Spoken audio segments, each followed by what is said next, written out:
Ladies and gentlemen, welcome to yet another episode of Chatroom with Max. It's a beautiful Sunday, and we hope you're enjoying yourself. Today's topic is actually children's friendly. That's given. It's a fact. Today's topic is children's friendly. So parents, get your children in so they can learn from you and from what we're going to talk about, because we make sure we bring out content that people would learn from. And if you're watching this after the live stream, please do well to enjoy, share, type your comments. We will respond to you, like, and just keep sharing, okay? So to do justice with me today is no other but the one and only banter partner that I have, the one and only Sam Soft. Everybody, ladies and gentlemen, Sam Soft. How y'all doing today? This weather is so hot here. I don't know about you guys, but we are having a hot weather here today. But I'm enjoying it. And then I'm sure you guys are enjoying your own weather there. But we're going to be having a good topic today. I just want you to sit back, fasten your seatbelt, because we shall be cruising in an altitude of 1 million miles above the sea level. Yes, come again. Welcome on board. Yes, come again. Okay. You don't come again. Welcome on board, as Sam Soft said. Yes. Before we continue, don't forget to do the following. Like where you're watching this from. Don't forget to subscribe to this channel. Do not forget to hit the notification tab so you know just when we're on. And lastly, don't forget to share. There's love in sharing. Sharing is caring. Caring is giving. Giving is kind. Kind is good. Thank you very much, sir. Thank you. Oh. There's one word I was looking for. I missed it. Thank God. Gigi. Okay. So the topic of today's discussion is a very wonderful topic. And the topic is the biggest mistakes made by our parents' generations. The biggest mistakes made by our parents' generation. So you that is watching right now, what do you think are some of the mistakes that your parents made? What do you think are some of those mistakes that your parents made that is affecting them today and is affecting you also today? What do you think are some of those mistakes? Yeah, what do you think will be the solution and correction so that we don't keep repeating these same mistakes? Because we are parents. And those of you that are not parents, you're going to be parent one day. Oh, so yeah. now we want to address it so that we will not continue this trend of mistakes. It's called a mistaken trend. The trend of a mistake. Mistaken trend. Yeah. So, ladies and gentlemen, we're going to be bringing up our wonderful brother, the one, the only Stanley, everybody. Atlanta in the building. Hey, what's going on, everybody? How you doing? I did, man. We did. Correct. We're just talking about the weather. I came in late. I had to... my son was helping me clean up my camera. Okay. Which camera? This one? This one I use, so... Eclair now, B. Hey, still make a you always late for school. Huh? You always late for class. That's nothing. Maybe that's some of his mistakes. I don't know. You don't start thinking. They're gonna flog you over for class. Those days. I know. Now we didn't jump fence. Mr. Ebiri. All right, ladies and gentlemen, let's come back to the show. Now the same you now we're going to complete so they take more than 1 hour. Now the same you now we're going to take more than 1 hour. When we now take more than 1 hour now, you can't see where we're taking more time. So, ladies and gentlemen, please on the comment section, just type type your name and where you're watching us from. Your real we'll name. do well to say hi to you. Even if you want to type your fake name, any name is allowed. Don't mind some stuff. Any name is allowed, okay? So, Mr. Stanley, sir, before you joined, we were talking about the topic for today. The topic for today is the biggest mistakes our parents, the biggest mistakes made by our parents' generation. The biggest mistakes made by our parents' generation. That's the title for today's show. We have Ozavik in the house. He says, hello, my people. Watching you guys from my big 5 8.2-inch screen. That's And our we cell did- phone now. And we are Oh, watching yeah. YouTube. Good to see you guys. Oh, Yes, yeah. we're watching you straight from our camera. Exactly. Yes. You're welcome. Welcome to the shows of week. So let's get this show rolling. Let's start it. Let's begin. So first of all, let's talk about parenthood. Let's talk about parenthood, what it takes to be a parent, and then how we think our lives as parents affect our children at the long run. And then we'll go into we'll keep going deep down into the conversation, the nitty-gritty. So who wants to take the first step? Parenthood. What do we understand parenthood to be? Mr. Stanley.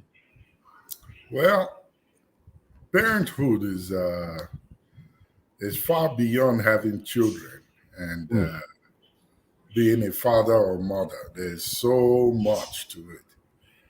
But of course, being a parent now, I look back to my days as a child and I compare it to now. And I understand so many things. There's a lot of responsibility. As a matter of fact, the day you become a parent, you lost your personal life. And you carry on the lives of the children that you have brought into the world. You no longer can do things for yourself. You don't think for yourself anymore. That is if you're a good parent now, not just a parent. There are parents who have children and really don't care. They continue their lives as they've always had it while they were bachelors and not minding the children. But for good parents, responsible parents, when you have children, you stop thinking for yourself. You think for them, not just what they will eat or that they have a roof over their head or go to a good school, but you think about their future. You start to think of how to mold them and how to build them to fit into the society, depending on where you live, and how they can be able to stand alone in the society if you are not there when they move out of your nest. So being a parent is a whole lot to it. It's broader. I don't know where to start that conversation. Okay. All right. Thank you very much, Samsoft. Parenting is a lot of responsibilities. When you start parenting, it's like you have now started a responsibility company, because depending on the children you have, that's why I want to give a shout out to my father. That man break record, because we are so many in our family. For you to have all those kind of so many children is a lot of responsibility. So parenting is like Stanley just rightly said, your life, you are sharing it with a lot of people. As a matter of fact, you don't have much time for yourself as you used to, because now you brought in some these aliens to your aliens. Okay. because some of these children, they are so beautiful, and if you see the way, especially when they are born, they look so sweet, and you kiss them, you want to hold them all the time. By the time they get to teenage age, you look like this is an alien from a different planet. Yeah, alien. Okay. Have you not? But Samson, maybe your father there in those days is one of those parents that would look at the child and say, "Where you come from?" Yeah, they tell you. I mean, because I'm so stubborn. But as a result of the fact that when you are overwhelmed as a parent, and then you forget, sometimes as a result of the overwhelmness, you forget your responsibility. Then that's where the mistake starts occurring. Yeah. Without paying attention. But sometimes I understand that parent has a lot of responsibilities, and that's why we cannot 100% just blame the parents alone for their mistakes, because some of the mistakes are triggered by the aliens that which we produced. Okay. It's okay. Waiting, I go talk now. Okay, I go talk now. Abby. All right. Thank you very much. Okay. So, you guys have you've spoken very well. You've actually spoken my mind. Now it's your turn to spark. No, you spoke my mind, and there's no need for me to spark. I'll just repeat what you said. But from my end, I think, as you guys have said, parenting comes with great responsibility, comes with great sacrifices, comes with great, new explorations and avenues to explore. Because now you're exploring a new human being that is under your care. But again, my next question is this: do you guys think that, as parents, because parents get to sacrifice a lot, they don't get to live their own lives? Do you think that it's okay or normal that parents sacrifice their lives in raising their children? Do you guys think it's okay or normal that parents sacrifice their lives in raising their children?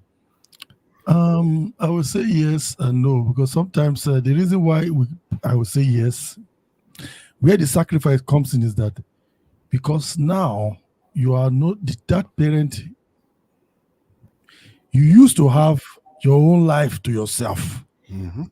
Now, for the fact that now you have all these new entities in your life, you now want to give them that attention. You no longer have your life completely to yourself. You now have these other lives that you are responsible to, because they didn't ask you to bring them in the first place. You desire to bring them, and here they are. So that's for yes. But the other one is for the fact that we have them as our children and they're our responsibility. They also have to take responsibility for the fact that when they do something wrong as a child, they have to also be blamed and be corrected. And it depends on how we're going to correct them. So that's where, we're going to address it. How we're going to correct them so that you don't make the mistakes that many parents made out of frustration, like Moses, was so upset and he hit the rock more than once because of the children that he was carrying along that were stubborn. Out of their stubbornness, he disobeyed God and he got punished for that. So as a result of the fact that you have all these people as a responsibility, your children as a responsibility, you have to also be careful because you have a life to live. Okay. Stanley, do you want to say something about that, or we should move forward? He says so much, and that's very true. I agree. I think as parents, you need to make sacrifices, but not your life. Because if you sacrifice your life, you will not be there to take care of them anymore. Exactly. Yeah. So you need to make sacrifices, but you have to have self-care. If you neglect that aspect of you, that's where, like Sam Soft said earlier, that's where the loopholes start opening up and you begin to make mistakes because you'll be overburned. And I also think that that's where you also unnecessarily get bitter and angry. Yep. And any small thing you just lash out because mentally you are not taking care of yourself, So psychologically you're letting yourself go, but and sacrificing for your kids. Someone told me one day that Minister Max, I am working 247 for my family. I don't have time to rest. I don't have time to enjoy my life. I have to, the house I bought, very big, expensive house. So my family will be comfortable. So my family will live a happy life. I have to work to pay for that house. I have to work 3 jobs to be paying for that house, and he was doing that. But I was like, my brother, come closer. Haven't you realized that the house you bought, you are barely in it? You are always at work. And because you're always at work, your kids barely see you. You're barely bonding with your children. And because you're barely bonding with your children, your wife doesn't see you either. You are barely bonding with your wife. Now, as you are not bonding with your wife, your children, if anything happen, let's say God forbid, or you buy and go, they will not miss you. That's a big mistake. They will not miss you at all. That's one of the mistakes. And you just pointed out one of the mistakes. Overworking yourself, not balancing things out. For example, I got something from your this thing now. I just got some information. For the fact that you are the head of the house and taking care of these children, you have to plan their life even before they start showing up, so that you don't overwhelm yourself. Because before they come, you also, okay, I want to have 2 kids, I want to have 3 kids, I want to have 4, I want to have 5, or I want to have 1. So depending on your financial status at that time, so you have to be able to balance it out. If you have 1 and then your job, you don't have your job still pays the same amount, and then you have another 1, your job has not, because it's not, you're not going to tell your office that, I just have a new child, please can you increase my salary? That's not going to happen. So what you are saying is, Stanley, what Southsoft is, to me, what I'm getting from Southsoft is, if you have ambition of born 5 children, make sure that with every child you get, you're having a salary match. Exactly. That child. You're having a step up in salary. If not, then you will find yourself to blame, because you overwhelm yourself. Now he's doing 3 jobs because he didn't plan to. Because I'm sure he started with 1 job. Yeah, started with 1 job. And then the children start increasing. You say, you know what? I need to go look for another one. Though. Then it's the children doubled. Oh, I need to look for another one. Now you're stressing yourself unnecessarily. That's the reason why. That's where planning comes in. Exactly. You have to consciously. Look, when you have to be very intentional. Yes, be intentional. When you are having you get married, sit down and have that conversation. Don't start popping kids just like that because you want to. Oh, my mother said I need 1 more. 2 is not enough. In my family, I'm looking for a girl child. And then you're looking for a male child. A male child. And then you born 1 girl, born 2 girl, born 3 girl, born 4 boys, 5 girls, 6 girls, 7 girls, 8 girls, 9 girls. You don't go to football for 10, you can't get boy, you can't let me add another one. 11 girls, 13 girls, 14 girls, 15 girls. What is it? Don't do that. Don't do that until you get to the position like one guy who, after I think 7 kids, when he closes from work, all his co-workers are going home, and he's sitting down at the gate. They say, well, they go out. He said, no, not today. When he closed, because the family is too big, they get rest. So they run from house to stay for work. When they go work, they come back again. That's a serious one. Now, the mistake has triggered more mistakes. Because for the fact that he made a mistake by having all these children without making a plan, now he's staying away. It's not going to help the issue. Yeah. It's going to make it worse. True. I agree. So let's talk to so if you're just joining in, welcome. We're talking about a very wonderful topic, and the topic that we're talking about today is the biggest mistakes made by our parents' generation. The biggest mistakes made by our parents' generation. We've been talking about this, and please feel free to chime in on the comment section to let us know what you think are those mistakes. Even those of you that are our parents that are watching right now, that we know that are watching, type mistakes that you think your parents made, so that we'll correlate data and see if the data is dataing. Okay, so let's quickly take some comments before we continue with this wonderful conversation. Uzavik says, I feel parents should do all they can possibly do to the best of their ability to train their children, but also plan for themselves as parents too for their future. These Gen Zs of these days can't fully really can't fully rely on them, or you cannot fully rely on On these them. on these Gen Zs of these days. Eugene says a shout out to you all over there, watching from Jos, Nigeria. Welcome, Welcome, sir. Victor furthermore says, gotta balance things out, just like Minister Samsoft rightly said. Yes. Yep. And Rachel is in the house. She's Hey. blowing kisses. Yes, thank you very much. So, gentlemen, what are some of those mistakes that you think that we've talked about one, Mhm. which is having too many children unplanned, Yep. right? What about having many polygamous home, creating a polygamous home? Sometimes it's Shed more light. yeah. Some people we are like the fact that okay, we want to have more children. That's why they have more than one or two, three wives, and then as a result of that, the reason why polygamous home is not too good or there's a problem with it is the fact that the children will start to be divided because if this is from that gate, this is from the other gate. Their relationship, there's always a fraction, and as a result, at long run, it's not it doesn't favor the man.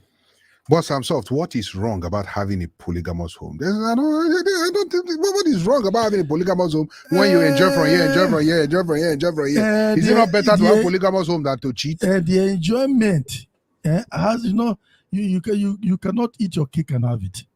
After you finish eating all the cake, it depends on how you eat the cake. They chop them now. They chop them 3 times or chop them 4 times. Let me see now. Fall again. You will face the consequences when the children show up. This is fighting. And you know when your children are not united, it affects you mentally. And as a result of that, it can also affect your health. Because they are fighting, then you start thinking, oh, why did I do this? Because in the beginning, you will not see all that. But at the later part of your life, then you start seeing all this problem. Then they will start dragging your property while you are still alive. The ones that are lazy, they don't want to do their job, they don't want to work, they'll be like, they're thinking of selling their father's house. They're thinking of selling their father this. So, and then you be thinking, I should have just stayed one place. So this waka night cost me this predicament. Okay. So polygamous homes. Yeah, Mr. Stanley, go ahead. I was going to say that I think you mentioned one a few minutes ago, but I wanted to speak on it a little bit more. Not bonding with your children. There are many parents when they have children from day one, there's a huge distance between them and the children. They don't have spend time with the children. I have seen parents who, when their wives give birth from day one, they may have carried their baby or their child maybe about 10 times. Any time after they are not involved. They don't go to school activities or after school activities. They don't spend time to work with them, their homework. They don't sit down to have conversations with their children. Their children cannot even come to the living room when they are there. How you want to have a conversation with them when they're plenty? Even those that have one. Those who are plenty, that's even like the mistake of the plenty. Yeah. But I'm even talking about those that have one or two. Oh, one. Oh, okay. I will not get this now. Their children cannot come to the living room when they are there. Oh. Their children their children cannot walk to their bedroom. Why? Their children cannot talk to them. They cannot open up to them and say, or have a conversation. I'll tell you a personal story. And Sam, you know this very well. Yes. If you are, every time we speak on the phone, you always hear my children around, jumping around me and correct. And you know, even if I'm on the phone talking, they interrupt me to ask questions. I haven't talked to them because times. Right, and you do talk to them too. Now, but a friend of mine visited my house one day. This was some years ago, and we sat down at the table. We were eating, and he had his plate of food. I had mine, of course. So as we were eating, my son walked up with a spoon.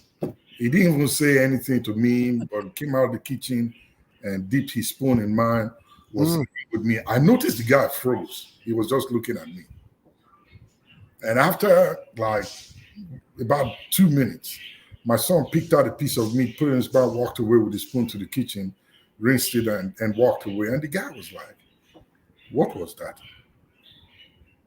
What did you just do just now?" I said, "What is it?" "So you mean your child can just walk up to you in the table and just pick a piece of meat from your plate like that?" I said, "Oh, that's my child. Mm-hmm. We talk, we laugh, we play all the time. And you see them around me since you've been here. Do you know that this year, he had children quite earlier than I did. And this year I was talking to him. He said, my brother, I said, he said, my children, man, they're not agree to talk to me again. No, every time I go to call them, don't you want to come and talk to your daddy? I want to, but the children like to go play with their own friends. They are like 15, 16 now, his kids, much older than mine. We're age mates. But his kids don't have time to spend with him. So he's always on his phone. He will call me. He will say, they don't go. They're not agree sit down with me. I don't know what I go do. I don't know what I go do. So you have to find time to bond with your children. That's one mistake a lot of parents made. And when their children get to 15, they're out of the house. It's already too late. They have checked out their parents. It's too late. So that's one mistake a lot of parents made. Especially African parents. African parents. Those are the ones I'm talking about. Yeah. I mean, remember back in the day now, if your father is eating in the dining table, can you or your father is watching TV, you make the mistake and go sit down at the same chair with him and say, can I watch this show for you? You are in trouble. That backhand slap you will get. I know my father had his special chair. My chair be that too, nobody sits. That's his right. You get your plate, you get your cup. You get the crown too. Yeah. They watch you. Now you talk that one. Well, you're very right. You're very, very right. Let's quickly take some more comments. We want to make sure that we engage everybody engageable from home. Rachel says, raising children in fear is also a mistake. Oh yes. And she says it takes away confidence in kids, leads to self-doubt. I believe that's what she was trying to end with. Ozovic says, exactly, Reverend Stanley. Was just about to mention that point. My dad was an example of that situation. Even till now, the gap is still there. Bonding in the early stages is really very important. It's very important. Very important. Very important. Very important. Rachel completed her statement by saying it leads to self-esteem issues, lack of trust. They can't even tell you when something bad happens to them. Very true. Yeah. Very, very true. That's so true. Let's begin with Rachel's mistakes from our parents. Raising children in fear. It's as a result of yelling and not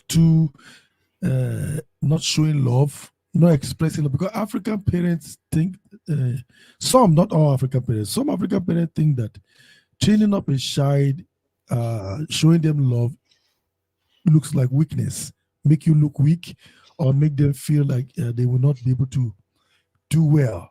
But when you are hard on them and rough and aggressive, that's when they do better. But that is never the case.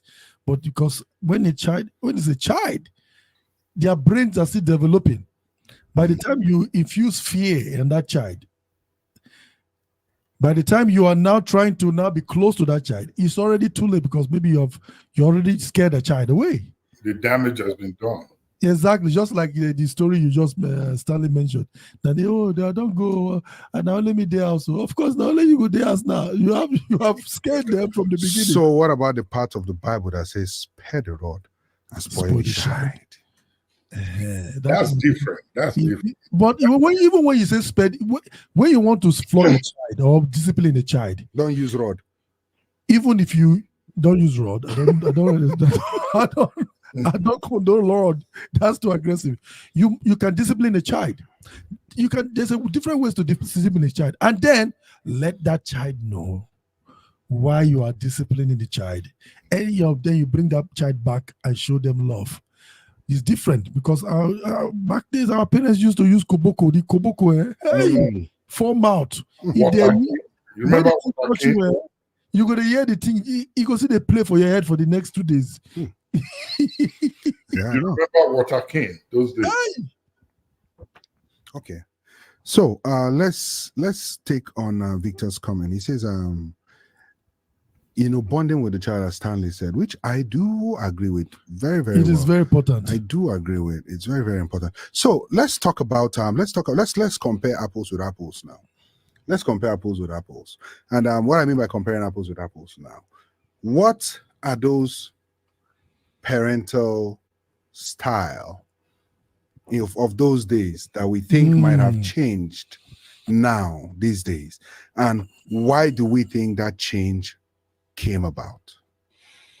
I think you got that from the sparing the chair, using the rod, right? The rod, because now those days they used to use rod. Now we use communication, and the system has changed. You take away what is important to that child. For example, their phone, their computer, their what do you call it, computer game. So, and then timeout. You remember they do timeout. Timeout can be very painful too. Okay. So that's the new modern one, and it works compared to the one that we use Koboko and correct your brain. And then the one that you read just now that said training up a child in fear, that also has changed or is gradually going away, because these days children are inquisitive. They will challenge you. Our parents those days used to think that raising up a child in fear would result in respect, but it seldom does that now. If you train up a child in fear, it makes them more daring. That, for example, you tell a child not to do something and you don't give them a reason why, or you give them some kind of bogus reason like they used to tell us those days, they will want to do it to see it, if that thing you said is really true. For example, you say your tooth falls out, put it under your pillow and you get a dime from the tooth fairy. Fairy, yeah. They would really want to try it and see if it happens. But those days, I don't really see that as training up a child in fear. No. I'm just giving that as say you're telling a child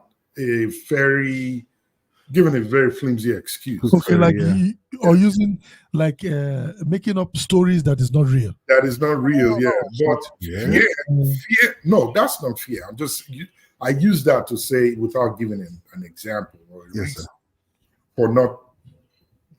for telling the child not to do what you're asking them not to do. Fear, those days, if you look at it now, compare it to now, it's like threat. You're threatening the child.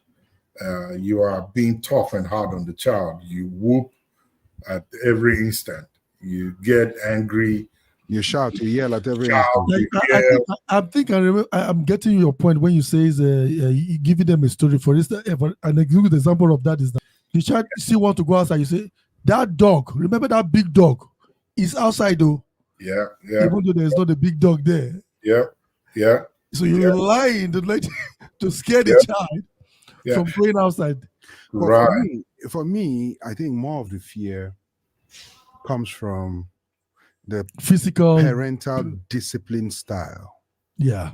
Where your child does something and you yell at your child, why did you do that? Military side. Impacting fear in the child, because the response to that child will be fear. It depends again on the type of child. Exactly. Like Stanley rightly said. Yep. It makes some children more daring. Yeah, like Minister makes.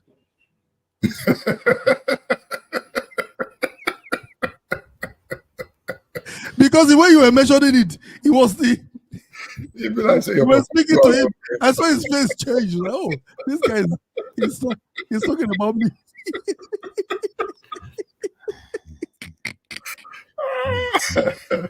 Talk now. So, as I was saying,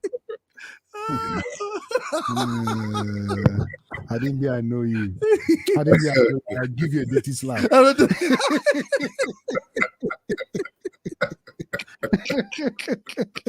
give you a dirty one. Okay. You know what? You know what, people? That is very accurate. You know, there are some children that when your kind of discipline approach gets to them, it makes them more daring rather than leading them to fear. Mm-hmm. You know, but one point I wanted to raise from this Rachel's point, actually, on this Rachel's point, where she says raising children in fear takes away confidence in kids. Yep. Is this. Sometimes it does, depending on the character of your child.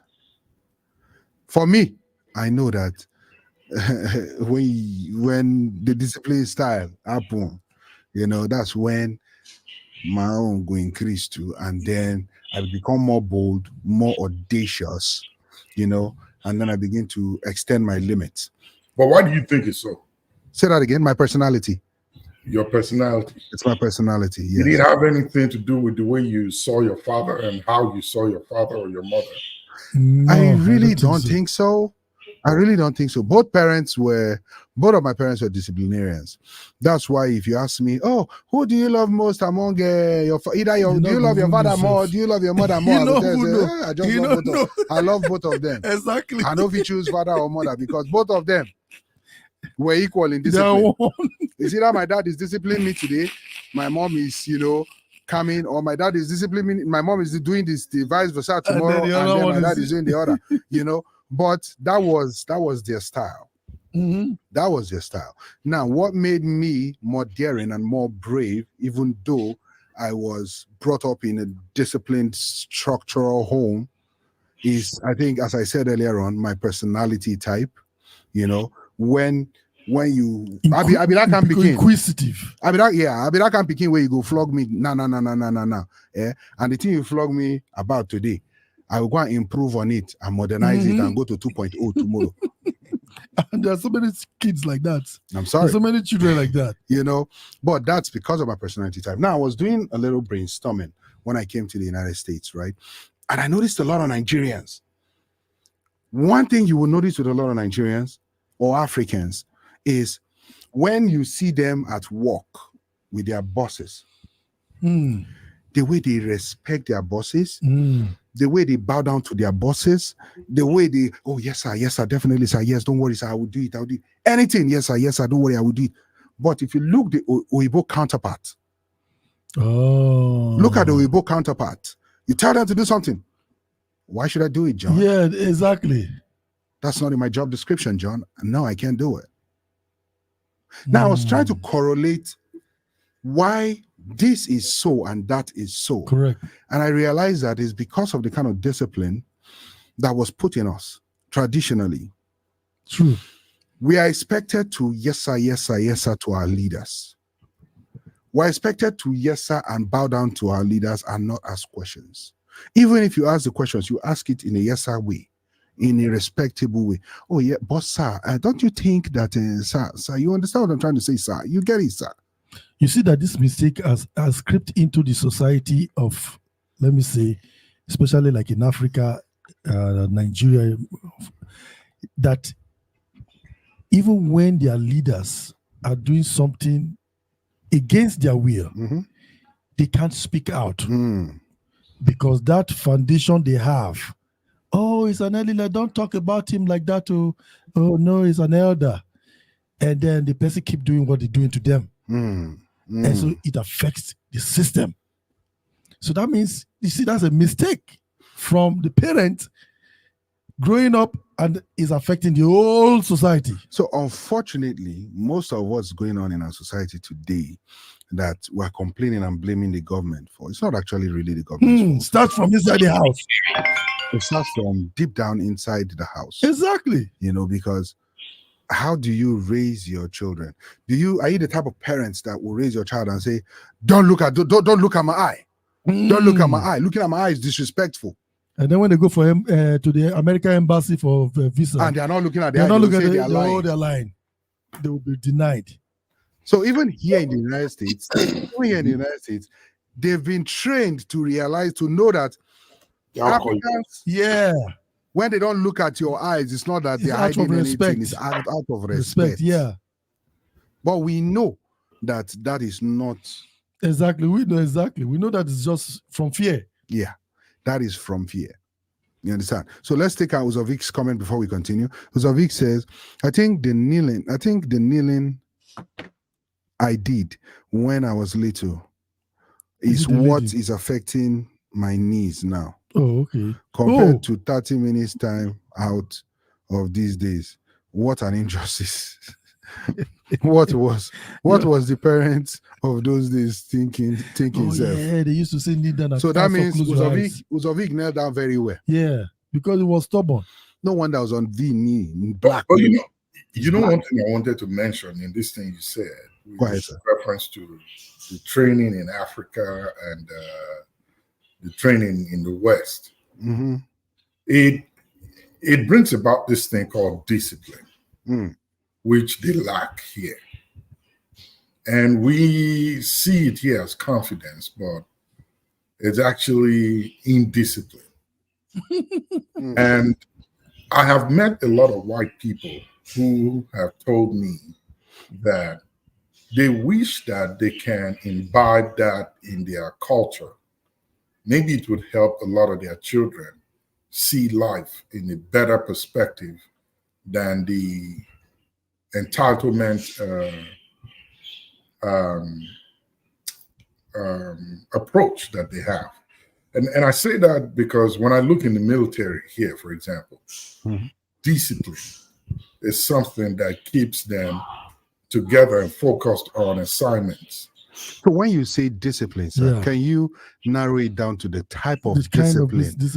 Discipline, what I mean is how you comport yourself, how you interact with people, how you regard people, how you regard yourself, how you present yourself before people. And when you are in an environment, how are you able to control the environment?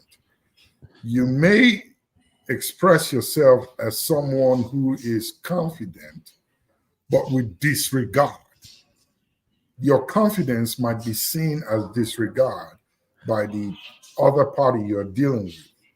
But on the other hand... But I think the mistake that they are making to adopt our culture is the fact that they need to work on their own discipline.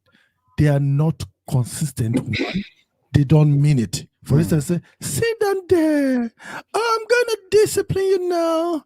Oh, they don't do it. They don't follow through. Listen to discipline. Listen it. But and guess what? These children are smart. Children are smart. They know when you're serious. They know when you're not serious. So they need to stand. They like their own discipline better. Have you seen a white kid that behaves like an African child? What we're talking about? Because yes, sir. Yes, ma'am. Yeah, I've seen that. Yes. Oh, yes. Okay, yeah. Man, it's beautiful. Exactly. It's beautiful when you see those white children who were brought up from homes where they were taught discipline and that you have to be confident, but at the same time, do not be disrespectful. Correct. But there's a big difference. You want to express confidence. A big difference between discipline and abuse. No. We're not talking abuse. No, of course, on the African side, yes, there's a lot of abuse to it. So with the African side, there's a lot of abuse that comes with it, right? But what I also wanted to add here was the fact that sometimes when we talk about I like Soft said, and I quote, I like their kind of discipline here. Their kind of discipline is better. You know, you can see him nodding his head, saying he agrees with that statement. Okay. Psychologically, discipline is discipline. Correct. Mentally, we receive discipline on the same part of the brain that we receive, the same way you tell a child to do timeout, the same way you tell a child to kneel down. Psychologically, they come from the same place in the brain. But what we fail to understand here is the fact that when you now add, when you're talking about tougher punishment, for things that the child did versus the other one, what we don't fail to account for now is this. Now you say, oh yeah, let's put our child to timeout, right? Someone, I don't know if it was you or Stanley, said timeout is even more painful. But I was one to say timeout is more painful, but realistically, when they tell you to do frog jump, technically it should be more military. But because that child that is experiencing timeout has not done frog jump before. So to him, timeout is more painful. He will cry as if you are cutting his hand, cutting his leg. But guess what? That's what I'm saying, because for the fact that in fact, if you look at that frog jump, I think that frog jump was even better because they are doing exercise. No, take it. You tell the guy, go and do timeout, you go and stand by the wall. Exactly. What are you thinking? What are you thinking by the wall? That you are just standing there. He can even pay me and say, they wall, they stand there, does the thing. Think of what? Let me tell you that I don't want to pass. But when you do frog jump, froggy jumpy, you do frog jump, you do touch your toe, catch your ear. You are doing exercise. You are learning big pin. You are learning flexibility. How did those things should come back? You don't remember big pin? I remember big pin. I think we should. Those things should come back. That big pin. I can pick pin in the studio space. We need to exactly that big pin. You go like this. I know. Yeah, I picked pin before. Yeah. So one of my neighbor those days downstairs in the compound we used to live in. When he gets into trouble and the mother say, "Come pick pin," he will just go bring the cane. I said, "I'm not just flog me instead." Exactly. Just cuckoo flog me. That big pin is painful. It's painful, very painful. The point I'm trying to make actually before was that the component that we African parents miss in this implementation of discipline is not letting the child know the reason why they are being disciplined. The Caucasians here, when they implement discipline, if they have to use a harsher means, say they have to whoop the child, they call the child back and say, "Do you know why I did that? It is because of X, Y, Z. And why, that's why I had to use a harsher means." And it makes the child understand more. To make it clearer, we're going to act it out. Okay. So Samson, you punish me. Pick pin. I pick the pin, finish. I can't cry. Why are you crying? Why are you crying? Is it your cry? Is it your cry? Pick another pin. How dare you ask me if it's my cry? You see what I'm saying? You see African parents? That's what I'm talking about. That's what I'm talking about. You see? He begged me pick pin first. I picked the pin. He asked me why am I crying. Is it your cry? He let me pick another pin. That's a typical African parent. Oh yeah, Stanley, you go act your own now. Oh yeah, act your own. So you just punish me, finish. Max, go to the corner there and kneel down. The corner? One corner. For 5 minutes. I'm there. Okay, after 5 minutes, Max, come on, sit down. Do you know why I asked you to kneel down? Because you are wicked? No, because you refused to do what I asked you to do. But what you asked me to do did not make any sense. Well, why didn't you come talk to me? Because it was dumb. No, it's not dumb. It's very, very dumb. What I asked you to do was good for you. And if you refuse to do it, then you get that kind of treatment. Do you want to be treated that way all the time? If you ask me the same thing again. They really sound like American children. Man, No. that's stubborn, man. What you want? You guys stubborn, man. Was dumb. You best where? You know that Them in Africa, Papa, I was going to say Africa, Yeah. Papa. I need her. Shout out to your papa, man. Go back and do it. The African berry. Shout out to your You gonna get another to water again. papa. Yeah, because so what for me, we spend so much time on this particular point, Yeah. but I think we just need to study our kids, study their personality types, Right. Yeah. you know, and know how to approach them based on their personality types. Rachel says, telling young kids and teenagers the truth about certain topics like relationships, sexual contacts, and education, good investments. If you don't tell them, the streets will tell them in a brutal way. So, Oh yeah, we better be the one to tell yeah, them. so that's another mistake that some of our parents made, not telling their kids and teenagers the truth about certain topics like relationships, sex, sexual contacts, education, and good investment. Now It's very let's important. first of all begin with a relationship. Hey Mary, if you talk to any boy, you will carry belly. Exactly. You don't get If it. I just touch you, Bella. Uh-huh. Sexual contacts. Mm-hmm. Don't sleep with any man. Education, that one I didn't know anyone about. And education then- because I went to school. Yeah, but the one with the relationship, they're gonna like, if the child comes home and asks question, who told you that? So How- what kind of question? For instance, they come and say, "Oh, mom, there's a guy I met in class, and he was asking me about some stuff about my private, and every time he wants to take me out and other stuff." Before you finish that explanation, Before you finish, the the African house just scatter. Back. You know, before You you don't know watch it start finish. You win. slap everything down and ready for your body. I don't tell even you. look the question again, Seth. They go just, so you have start talking to boys. So that is what I sent you to. I sent you to school to do. Is that what I sent you to school to do?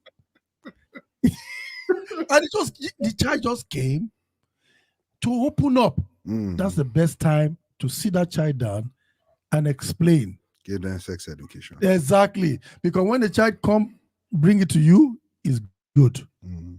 It's good. But if the child is hiding it, not good. Because you will not know. So real quick on all of these points, I want to say this, right? It's very important. I know parents used to have issues talking about sex with their children, but now I think it's becoming lighter.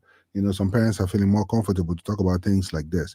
Also relationships too. You know, parents are now becoming, you know, relaxed to talk about this Yep. with their kids. Education and good investment. My parents, to be precise, were very big and keen on education. Go to school, go to school, go to school, go to school, go to school. Me too. You know, I think it's all even- African parents. Yeah, even when I was sneaking to do music, go to school, go to school, go Hey! to school. Even when I had business ideas, go to school, go to school, go to school. You know what I'm My talking father about. used to call me Aki the drummer boy. Okay, the drama. Is it the same drums that the Holy Spirit taught you? I think so. Okay. Because So- I was playing the drums. So this time he started calling me. He was making mockery of me. Aki the drummer boy. Not Papa the drummer boy. Aki the drummer boy. Not Aki the popo. Okay. So, you know, it's very important that we teach our children these things. In fact, I think now it's also very important that parents begin to teach their children investments from a very young age. Very, very young age, while your child is still growing. You know, teach your child how to invest. You know, the schools will not teach them these things. They will not, unfortunately. They will not teach them these things. The schools won't, because the system understands the system, unfortunately. You know, so, but a good example is this. My boy comes to me and says, Daddy, I want the sneakers. How much is the sneakers? The sneakers is $200. Oh, nice. Okay, let me see. You go and look at it. It's a Nike sneakers, and you know, looks very good, very fashionable. Oh, okay. I think I like the sneakers too, but you will get the sneakers under one condition. What's the condition? You remember that Robin Hood account we opened? Yes. Okay, so this is what we're gonna do. I will give you the money for the sneakers, right? I'll send it to your account. but you're going to invest that money into that Robinhood account, buy a Nike stock, and invest that money into the Nike stock. And when you've stayed on that for a particular period of time, gotten at least 5 to 10% profit, then you can get your sneakers. I will give you the money to buy the sneakers. Why did I bring this up? I brought this up because you need to understand one thing, right? It's either you are the consumer or the producer or the investor in the producer. A lot of us like fashionable things, but we are not part of the people investing in those companies. If I like to wear LV, Louis Vuittons, for example, I love Louis Vuittons. I know that there's a reason why I love Louis Vuittons, because Louis Vuittons, it's a good company. I like their clothes. I like their quality. Good quality. Like you can see some stuff. Is that a Louis or? No, this is a Versace. Versace. You see Versace. Versace now. I go and buy Versace. Now, I would first of all have them invest in Versace stock. Go and invest in their stock. Because for you to like that product, for other kids around to like that product, it means that's a good business. Oh, yeah. Oh, that's true. So why not invest? No matter how little it is. Teach your kids how to invest from a little age, from a young age. And trust me, before they get to 20, they are millionaires. Most of all these Oyibo children, why they see, forget who. You will see a 20-year-old, 19-year-old is already a millionaire. Yeah. He's already a because millionaire. at that age, and they can learn fast. They can learn very, very fast. When it comes to all those stocking and all those things. They will learn the market trends, everything. When it's dipping, when it's peaking, all those things. They will learn fast, very fast. Either that, or you study your child and you figure, is this my child the type that like book? Or the type that we should just get them to go to school as basic foundation and let them build on their business ideas that they have. Trust me, if my child comes to me at the age of 12 and say, Daddy, these are the business ideas I have, these, I want to go into this business, I'll tell them, okay, for you to first of all go into this business, give me school first of all. If you can double both, fine. Yep. Because these days, so you need the education to run the business. No. What type of education do you need? That is the question. Do you need traditional education or do you need trainings to run the business? These days, I'm sorry to say this, so parents that want their children to go up to master's degree and doctorate degree and all that, I know the degree I have, but to be honest with you, majority of people I don't see with master's degree, they don't even use it for nothing. Even if they use it, they don't make money compared to people without degrees. These days, degrees are not that heavy anymore. Unless you want to go into politics. No, politics don't even need degree. That's the especially in you Africa. don't even need to even go to school. Even in America, you don't need to go to long school to go and become a politician in the how much degree this thing gets. It depends on this. It depends on the depends on the program, the course, the spectrum of the society where you want to belong. True. So if I want to manage your money that you've made with my education, I will make a lot from you. Managing your money. That you have money without education and you don't have a way to manage the money and keep it flowing. You need someone who's got that expertise. I'm glad you brought that up as an example. The reason why I said I'm glad you brought that up as an example is this. Stanley, I am a multi-billionaire. You're managing my money for me. You went and got a doctorate in banking and finance. And me, I no go school. I'm a multi-millionaire. And I hire you to manage my money. At the end of the day, it's still my money you're managing. I'm paying you. I'm giving you a paycheck. Well, you see it as so. The example you're giving is like, I don't know if it's a joke, but it's some story. I heard a driver. A driver who drives his Oga The owner of the car owns a Rolls Royce, and the driver, I've forgotten his name, whatever it is. He said, "Oga, in the morning, Oga will wake up with toothpick in his mouth. No money. Go and bring the white Rolls Royce." Mm-hmm. And the driver say, "Oga, not be Rolls Royce, now Rolls Royce." He said, "Shut up there. I own the car. You are the driver." And you are the driver.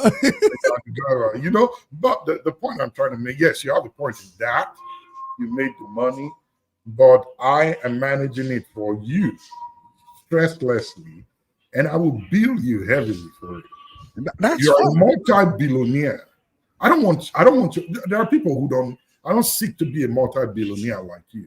But if I could help you look at your money and the figures, and every month I'm collecting $2 million from you, I'm cool. What do I need your billions for? There are people that think that way. I don't need all that billions. I'm not going to do so much with it. But if you want me to manage it, I'm charging you $2 million every month to manage your billions. I'm doing very well. My education has paid off. If I want to have your billions, then maybe I need to go think about business added to my education. But like I said, it depends on the part of the spectrum where you want to belong. If you want to have the name of a billionaire and have the worry of how to make that money, continue to keep it coming in, that's fine. But if I choose to go get the education on how to manage that money for you, then I'm as well good with that.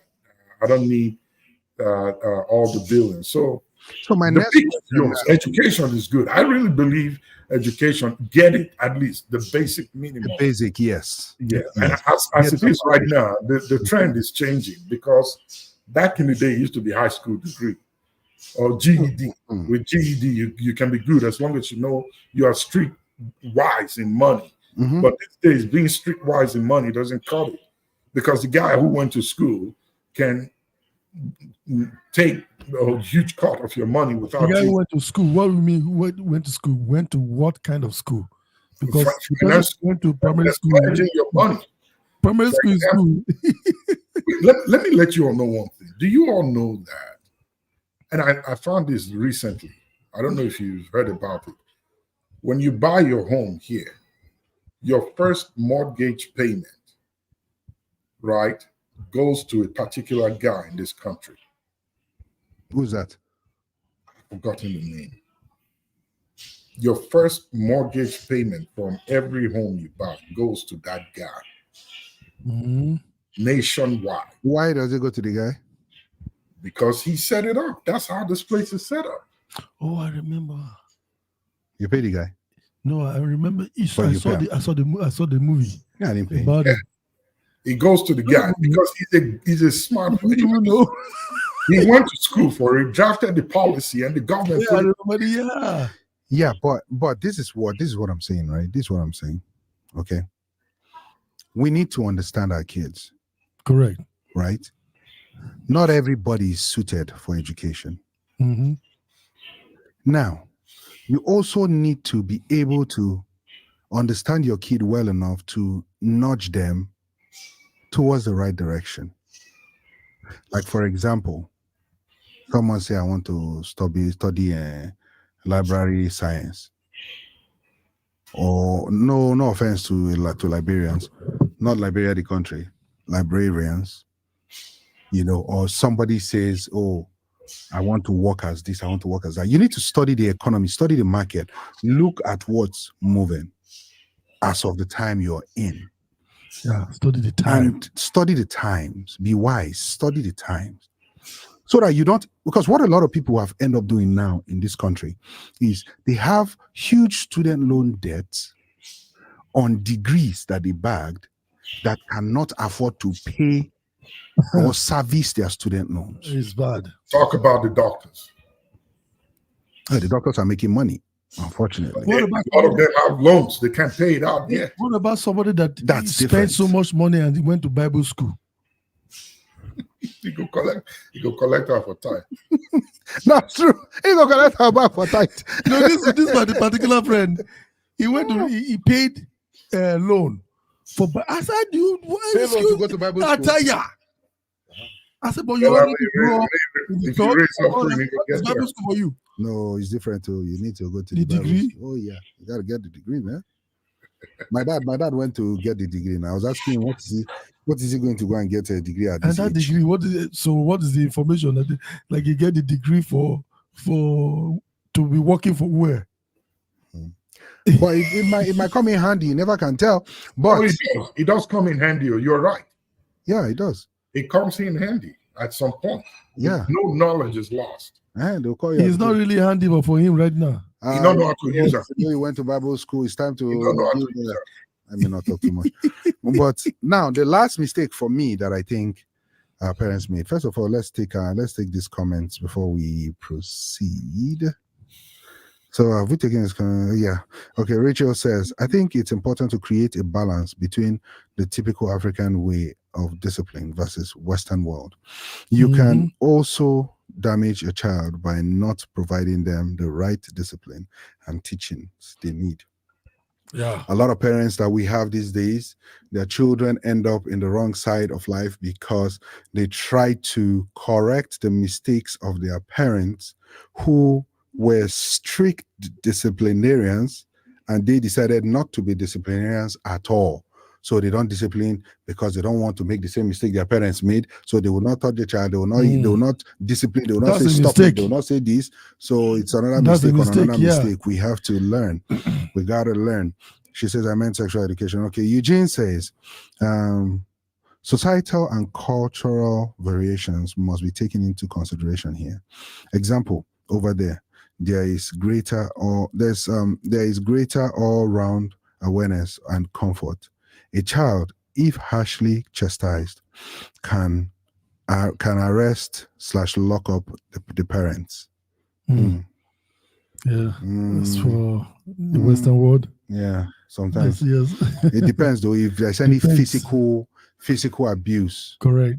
yeah, if there's any evidence of physical abuse, you call the police will look at the child, because that becomes abuse. There's a difference between discipline and abuse. So let's stay on the line of discipline. For me, the one I want to talk about is, we've talked about a topic similar to this before, but the one I want to talk about is parents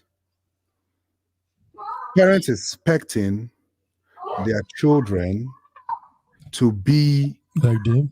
no parents expecting their children to take over their care.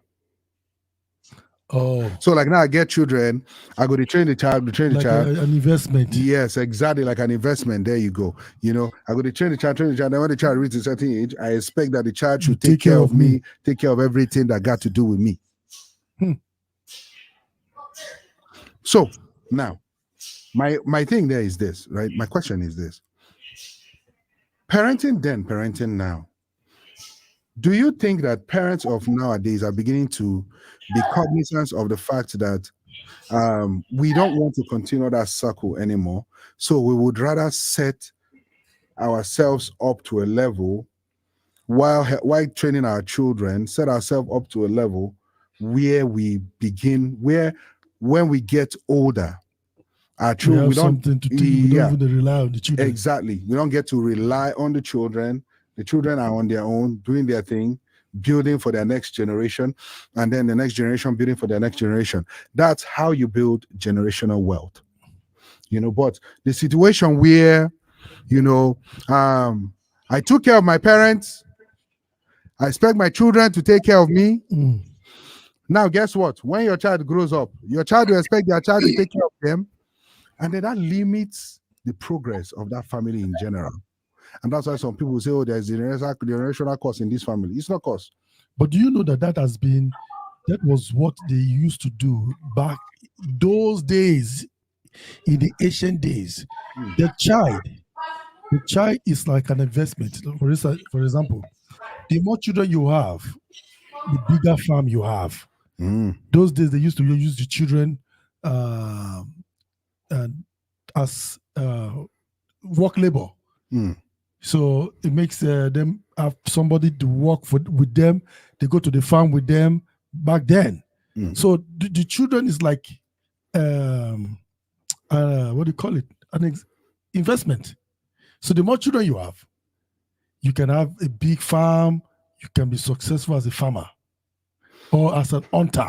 No, but that's different though. I was talking about like back in the days. Yeah, even back in the days, parents would expect that their children will take care of them, in their old age, right? Back in the days. Now, this generation are now becoming more aware of things like this. And they're now beginning to, kick because back time at has things changed. like this. Because time has changed, Yeah. as you rightly said. Time has changed. For your child to be able to break out of that generational circle, a decision needs to be made. And I see parents getting angry at their children that, their children are not doing this, their children are not doing that. But meanwhile, their children also got their own responsibility. To handle. They have their own responsibilities to handle.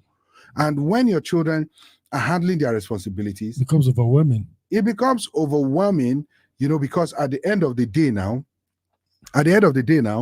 your child is trying to take care of their business and then the other business. Yeah. So I believe that's a mistake from some of our parents in the past. Correct. That I think we need to correct as this generation. Yep. So we don't get to anchor our lives on our children. True. By God's grace, I want to be that kind of parent that when I go to my children's house, I would just be like, hey, grandchildren, oh yeah, let's go for vacation. Yep. Book flights, we are just going. I want to leave a huge inheritance for them in the sense that when they are growing too, they build on that inheritance and it becomes bigger and bigger. That's how in this Western world, there's a difference. There's a difference between old money and new money. Yeah. Those of you that understand get the concept of what I'm trying to say. But that those ones that work with the old money, they train the child to understand the purpose of the money and how to manage the money. Of course, it could be because some of these children, you work all this your life and then hand it over to the wrong child. The money will just go. It will be gone. Because so they didn't work for it. So that's why if you see this old money, even before the child starts to benefit from that old money, the child becomes part of the company. He goes to school, come and work under the company, understand the business, get your salary, so you put in time. You see what I'm saying? Into that business. So by the time the father is retiring, then you take over, you become a CEO. So as a result of that, the father is getting his retirement, enjoying from the company because the same is a big firm. That's where the difference between being rich and wealthy comes in. You are rich if your whatever you have, be it money or material wealth, does not outlive you. People that are wealthy, their assets outlive them for generations. And I can give you examples. Koch brothers. The Coca-Cola you drink today, the people who their great grandfathers that did it, set it up for them that today, like Sam said, they are taking over CEOs and so on and so forth.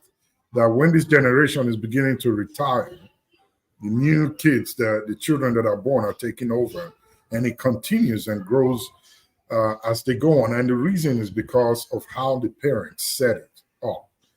The failures, like you said, Minister Max, rightly, that it is a failure of parents who you hear it say to their children that the best thing I can offer you in life is your education and prayer. And prayer. That's all. Those are the parents that are expecting that at the time that they cannot walk anymore, that the children should be able to take responsibility from there. But parents who set up a foundation, pretty much like a trust, that will outlive them and their children. So like Bex said, you are not even investing for your children that you gave birth to. this investment or savings that you have now is for lifetime. your grandchildren. And you have set your children up that they will not even depend on that investment that you've made.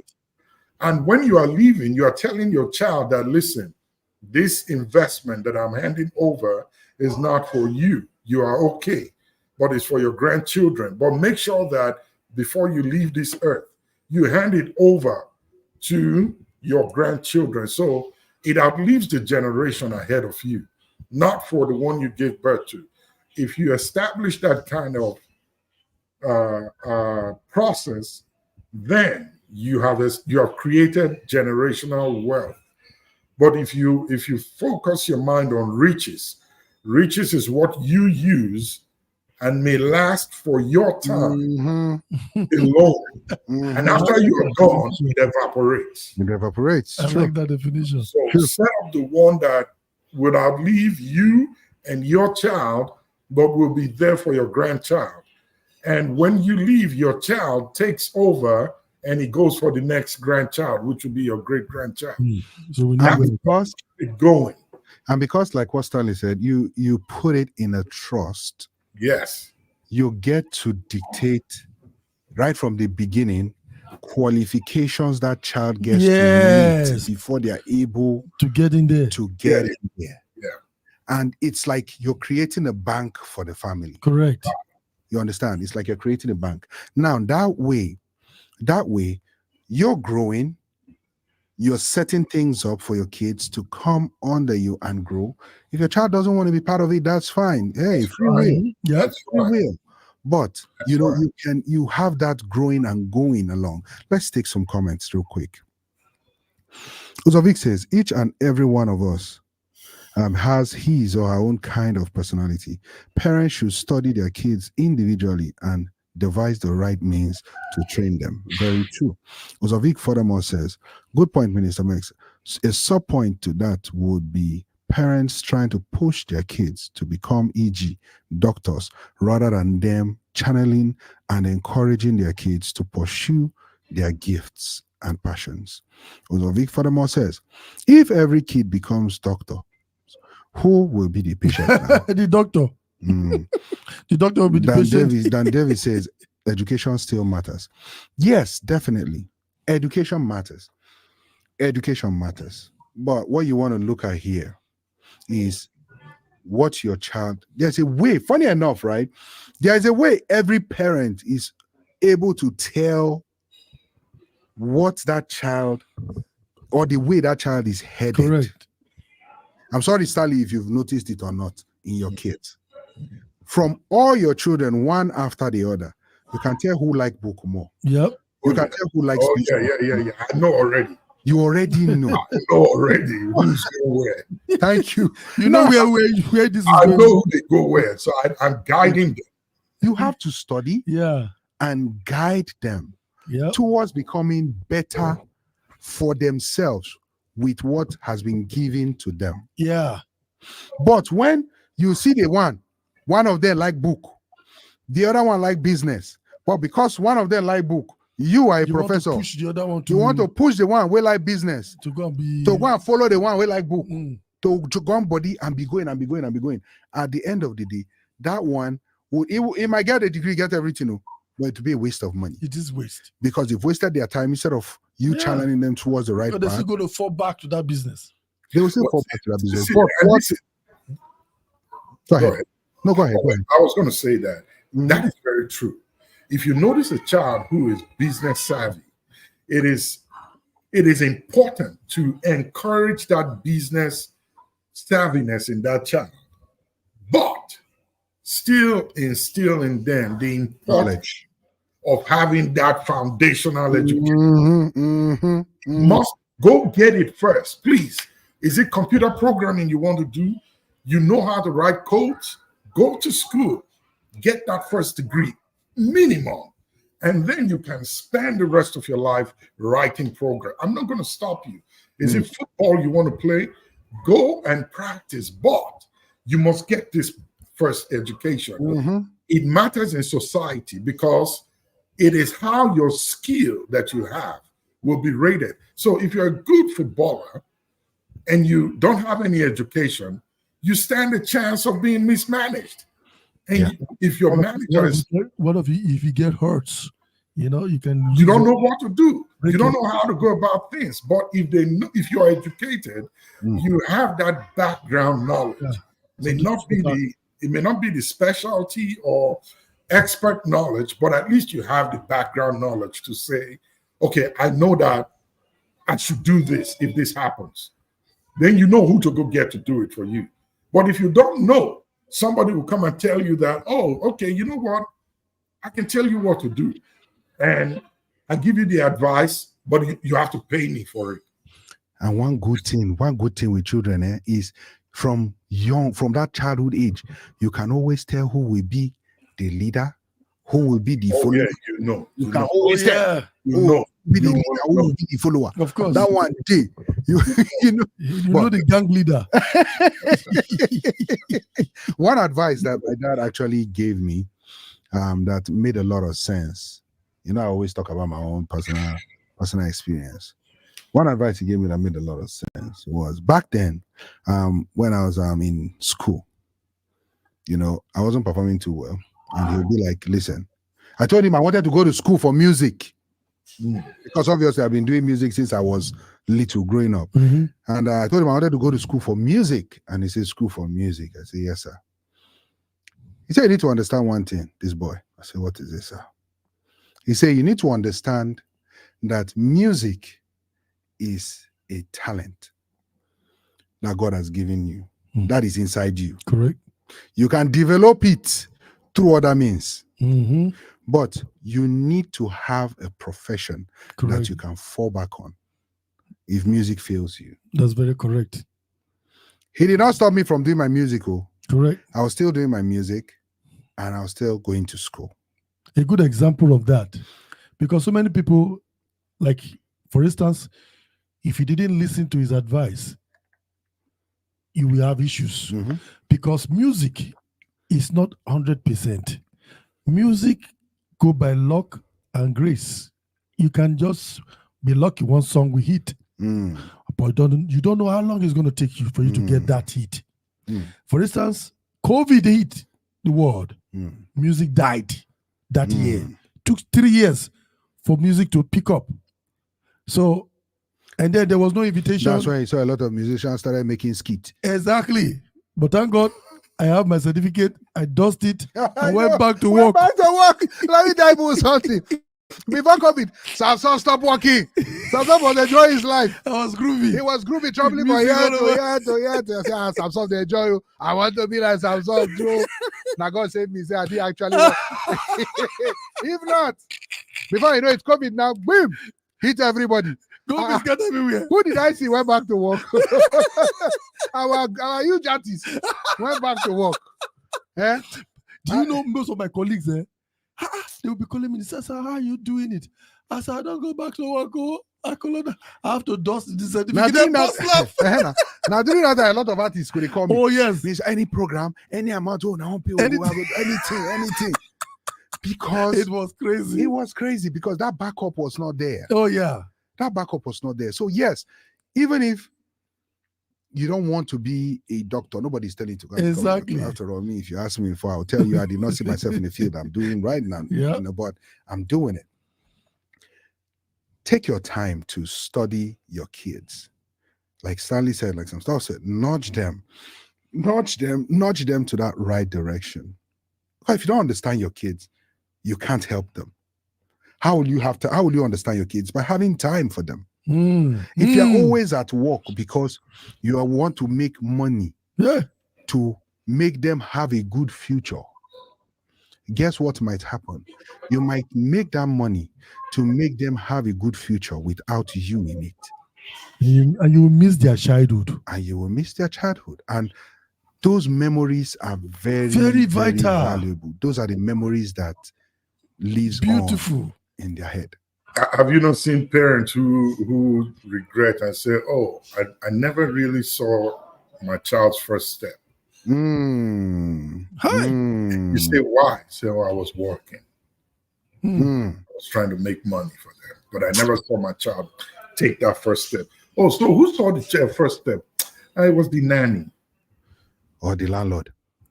or daycare I know so the person named the landlord. or daycare. Yeah. Daycare. Wow. So it's important to spend that time with the child so that your child don't call you auntie or uncle and call your nanny and I come and call Uncle Father, Daddy. For the landlord, daddy. Daddy. It's very important. It's very, very important. Very important. Okay. Now, my last this thing. What do you guys think about building house in the village? Hey. Let me jump in. Please do. How do you put so much money, investment in a place where you don't stay, where you cannot monitor, where you are not there? That is already, before it starts, you've already failed in the first place.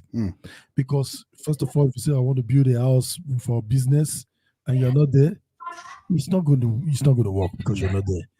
You want to build a house. Oh, I'm going to whenever I go to Nigeria or Africa, I'm going to start. I have a place to stay. You will never stay in that house because how many times do you spend when you go home? Think about it, because when you see put all this investment, there's nothing wrong building a house though, but it shouldn't be your first thing you do.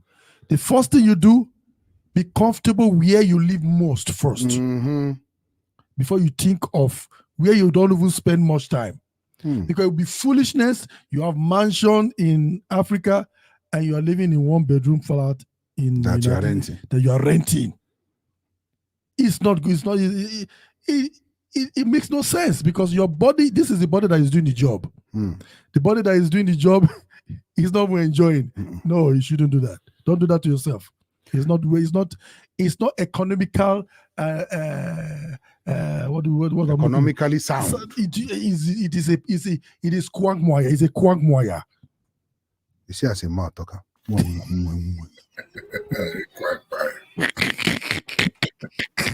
Well, this is what I have to say, right?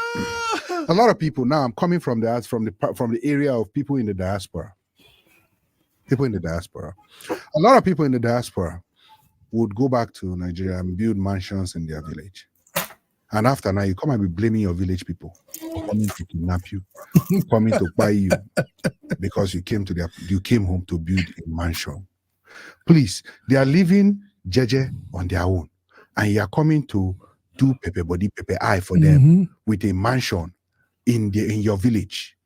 You become a target. You become a target. Now let's keep that aside. And let's look at it intricately, right? You are there.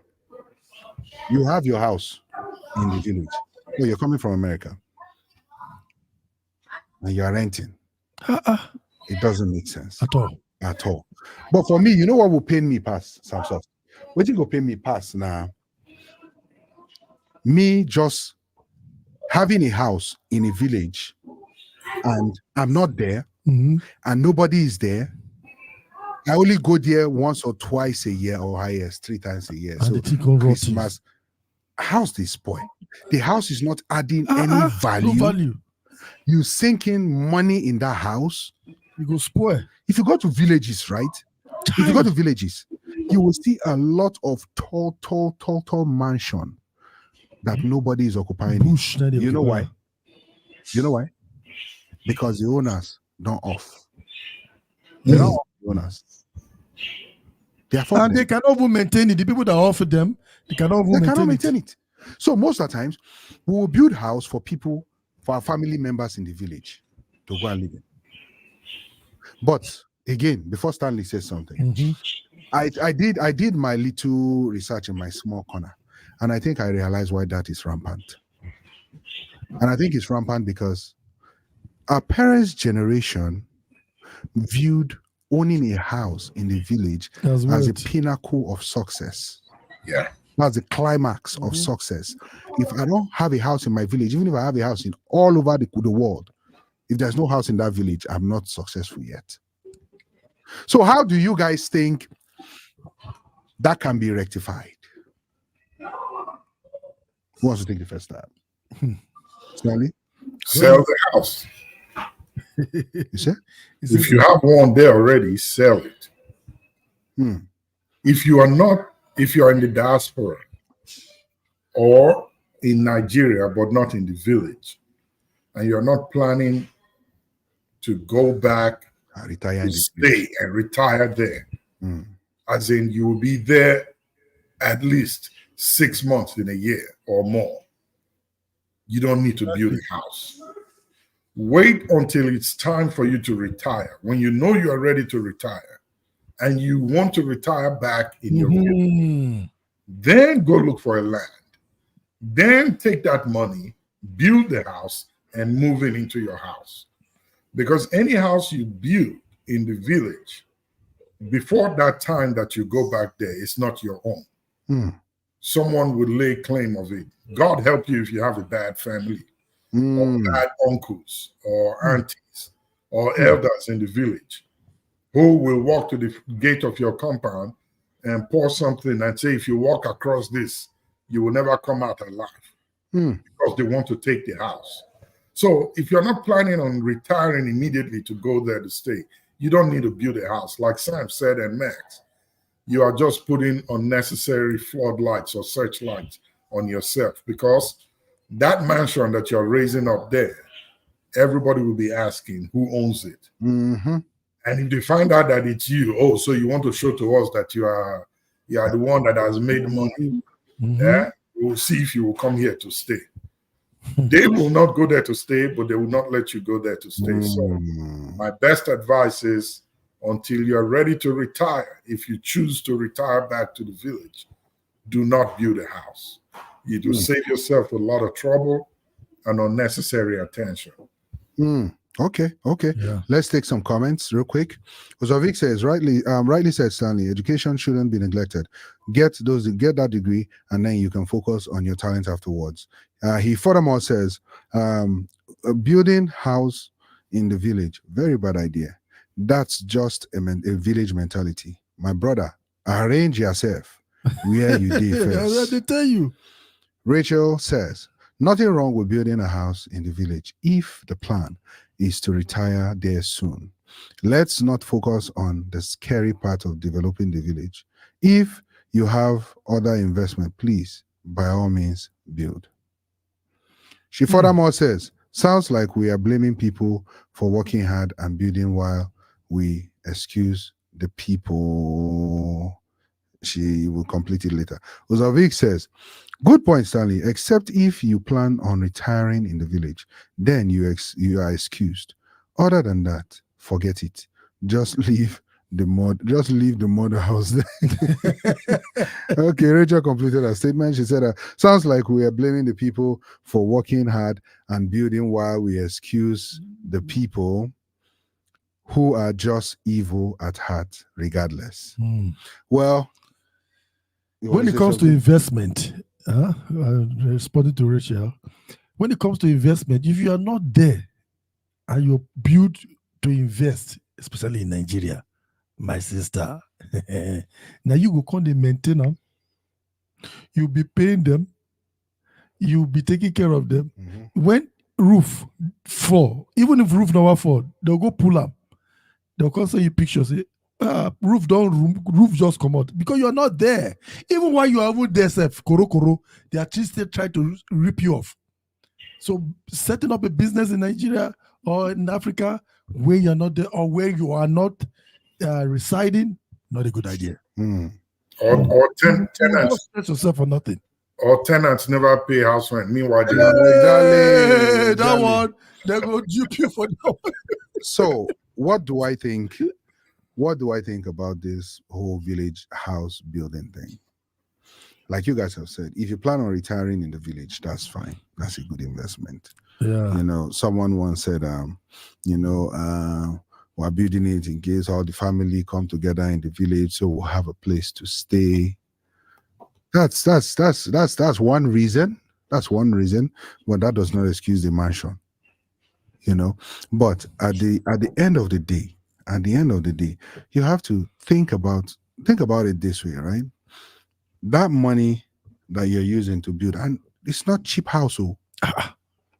It's That not is cheap almost house. close to $100,000. Some of those houses. That money, if you channel it towards, that's what we're talking about, investment. Investment, building legacies, building generational wealth. It's time we stop. It's time we stop that circle of generational poverty and build generational wealth. Mhm. It's time we stop that. How do you do that? Start something early. Educate your kids. Do things that will make even your children that are coming up educate their own children that will Correct. come up, and it goes around like that. Okay. If you're a built house in the village, that's wonderful. Yeah, you've bet it. Rachel says, how can you tell me not to build a house because some people will be jealous or feel insecure? I have worked hard, so I shouldn't be afraid to spend it the way I want. Okay, that's not even what I'm saying, Zef. I think that she wants to. You want to spend her money. So this is it, right? This is it. This is it. This is it. Nowadays, if I let me make this way, nowadays, we have made Babalawo work very easy, very very easy. Babalawo nowadays, they do incantation anymore to see anything. No, they don't need to. We've Not made only it you, easy. you make your We bring it out to oppress everybody, and then they see it, and then we just say, now your house is for TikTok. It's just very, very easy. Very easy. But this is what this to this comment. This is what I'm saying, right? Wisdom is profitable to those that is profitable to direct, and wisdom obviously is good for those that have it. But this is what I'm saying. Yes, do your things, right? But also don't forget that the place where you call your village, you have people that have been there 24/7. It's their life, it's their way of life, right? We also have to be considerate of them. I don't want to dive deep into this topic because we're going to have a topic called My Village People. Have it called My Village People. So now, to wrap this up, with time has been far spent. This was supposed to last for just 1 hour today. But to round this up, what advice do you guys have for parents who are willing to make changes to stop that generational mistakes from happening? Stanley? Well, I think the first step is to admit your mistakes when you know them. And if you know you made so many of these that have caused any kind of hurt or disengagement with you and your children or your family, a good place to start would be to call a meeting. Admit your mistake and let them know that you're making every effort to correct it as much as you can. And speak against what you did that was wrong and advise your next generation, who will be your children that are born, not to make the same mistake you made. And if you do that, I think it will start the healing process, and it will start to help to correct as much as possible any damages that may have been done in your kids or grandkids or whoever you have as children. So please don't try to be what you are not, and also understand that the times change. What it was when you were a child is not what it is today with the modern day children. A lot of new stuff have come up, and children don't see things the way you used to see it when you were a child. Lastly, there is a common statement that is going on among parents of these days, that there must be something in the water that the children of these days drink that makes them so different from when we were children. So understand them that I think Max made a point that is really profound.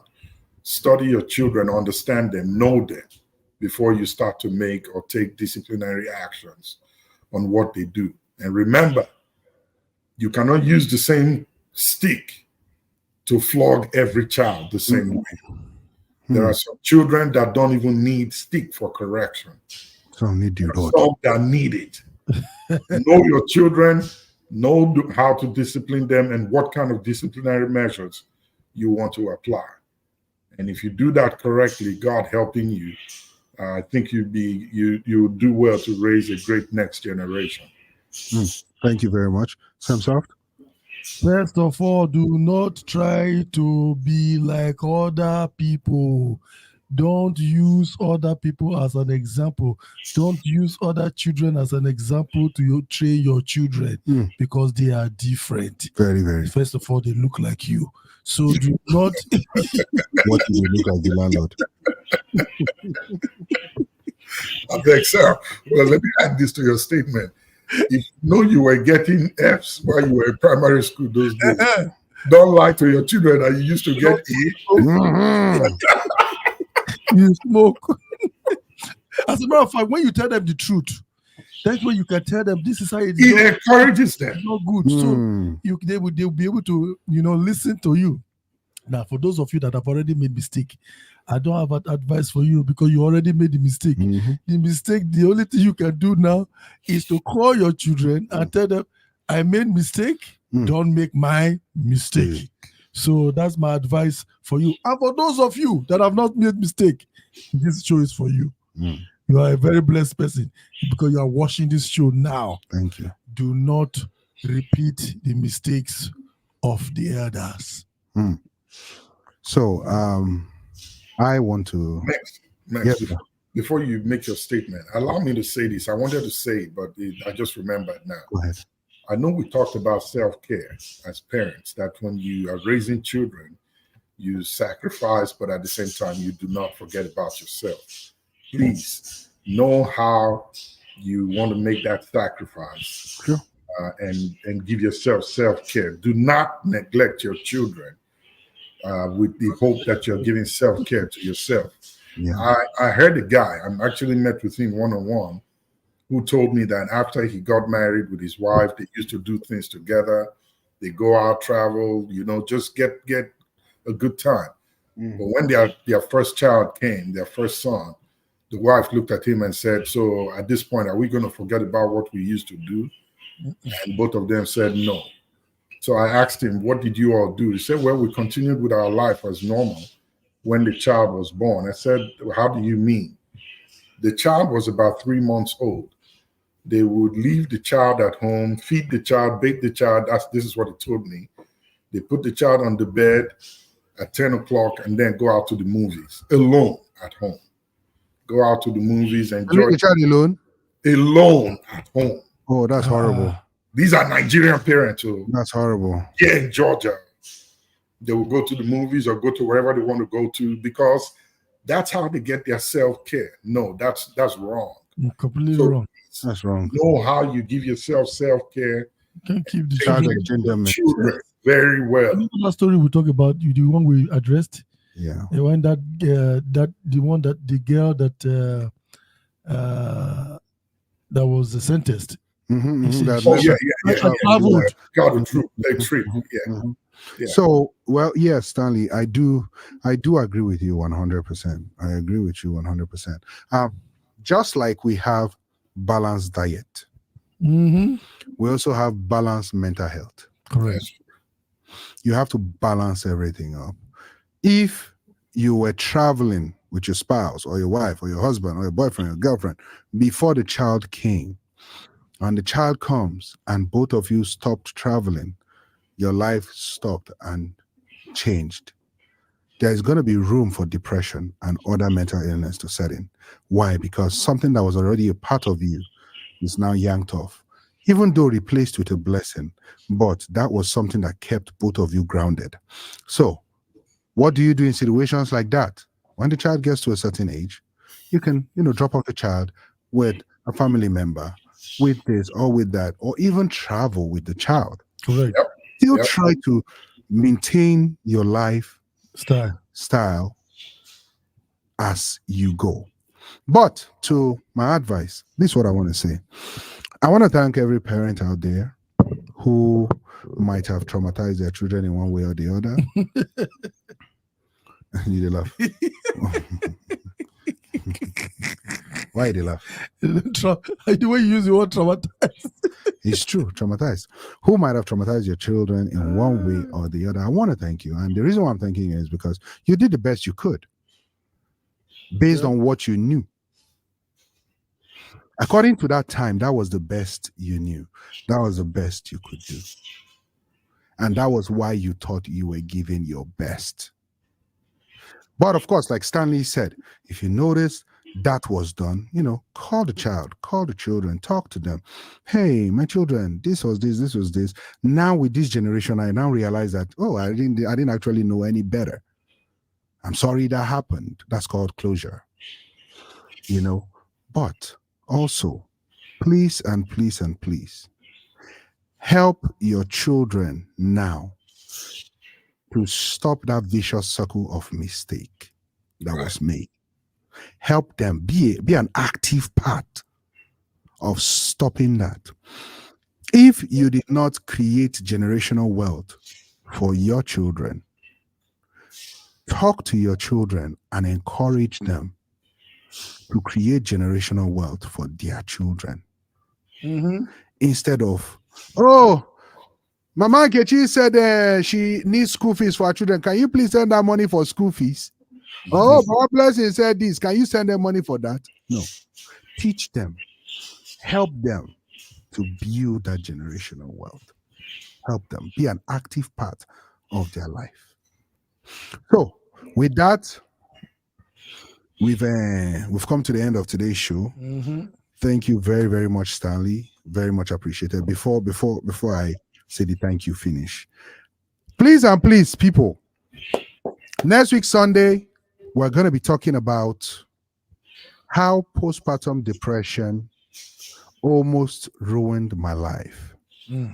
How postpartum depression almost ruined my life. So as you can see from the comment, from the picture, you can see a father, a mother, and a child. Yeah. And then you can see the mother at that other end. Yeah. Because it happens to the mother. And it's something that goes unnoticed. If you can see, if you're looking at what we're looking at now, it creeps in. So we're going to be talking about this on Sunday. We're going to be having Dr. Tolu in the house. We're going to be having Hannah in the house. We're going to be having Stanley, of course. Sam Soft will be there. But there's one other person postpartum depression also affects. And Sam Soft, do you want to tell us who that person is? That postpartum depression also affects. Who's that? Between the wife, the baby, and the mother, and the husband, the man. You want to tell us on how postpartum depression affects the husband? Okay. Yeah. Yeah. It's not just the woman that goes through this predicament. The man, because he's overwhelmed, like we were talking about this topic today about parenting, the man carries more of the weight. Oh yeah. So, and because the man is usually doesn't have anybody to run to, he usually have more pressure on him. Yeah, let's stop right here before you finish talking about what we'll talk about next week. He internalized everything. Thank you, Stanley. Yes, very true. So please join us next week, Sunday. We're going to be talking about how postpartum depression almost ruined my life. Not my life, it almost ruined my life. We'll be talking about almost that. Ruined their life. Yes, next week, Sunday. So stay tuned, join in, and it's going to be a fun moment, okay? Oh, yes. Invite your friends, invite your loved ones, because definitely they're going to learn from this. Correct. Mr. Stanley, sir, thank you very much. Thank you very, very much for being on the show. We do appreciate you. It's always fun. Yep. And we appreciate you taking time off your busy schedule, Oh, it's a pleasure. Yes, sir. Sam Soft, thank you very much. The long drive and everything. Which one be this now? Yo. These are some of the mistakes we're talking about. This one will not be corrected. We're wearing dark sunshade inside the place that is dark, no sun. Exactly. Okay. Ladies and gentlemen, thank you very much. It's been real. See you next time. Same station. Yes. Same time. Good night. Keeping on and make sure you share. You don't finish. Yes, no, you know All right, now we can go. Thank you very much. It's your boy, Max. I want to introduce a show to you. It's called Chatroom with Max.